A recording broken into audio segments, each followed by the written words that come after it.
Retiring early sounds pretty good, right? Yeah, I'd love to do that. But saving enough money to do it can be tough. But it is possible if you're willing to make some major compromises along the way. That's right. To break this down, we turn to Melody Hahm from Yahoo Finance. Good to see you. Good to be here. All right, so let's say by miracle of miracles, I get the But opportunity. you love your job. I know, What are you that's true. talking We do about? love it. I would retire and just do it for free.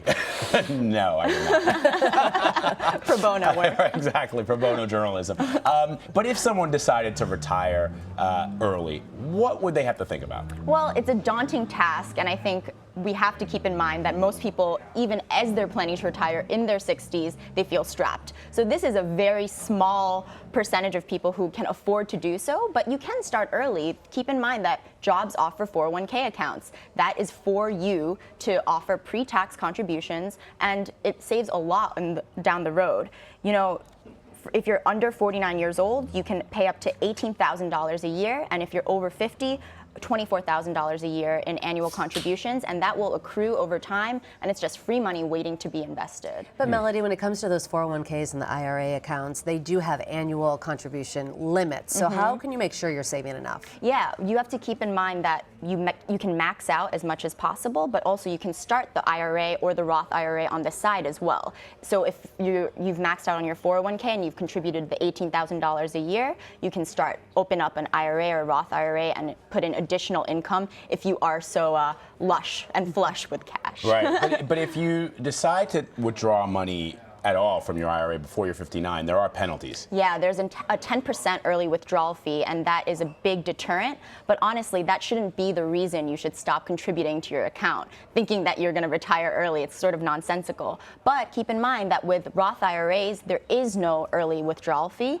So that's a great way for you to maybe, if you retire at 45, you can live off of that for a while, and then you can tap into your 401k when you retire. So that's some good advice. So you suggest most people open up a Roth IRA as well? Yeah, a Roth IRA is definitely a good alternative for people who are planning to stop working earlier on than most of us. One of the things that's been really fascinating over the last 15 or 20 years is that people are living longer. Yeah. I mean, just because of science and medicine, that means that there will be people that'll be alive for a lot longer after their retirement, right? I mean, it used to be that, you know, back in the 40s and 50s, people retired when they were 60, and life expectancy wasn't as long as it is today, and it's getting longer. Exactly. So what about that? And especially us ladies, we're living a lot longer than you men. I know. And so we gotta I hold know. out on our own, and we gotta have equal, you know, pay. That's one thing that's up for grabs. But I think in general, people need to figure out a side hustle.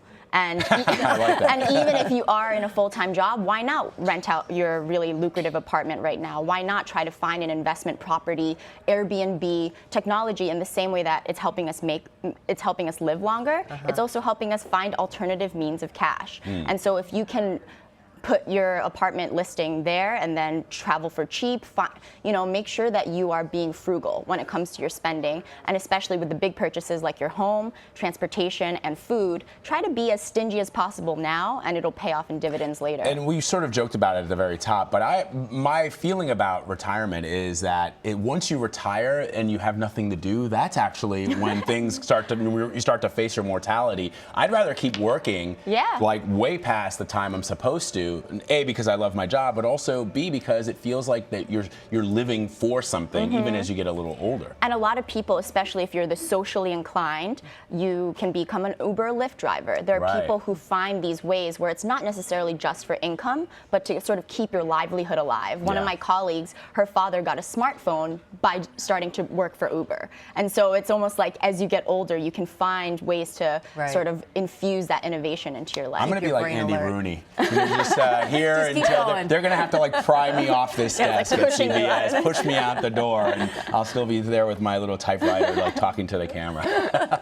Melody Hahm, thanks so much for stopping by. I appreciate it. Thank you, guys.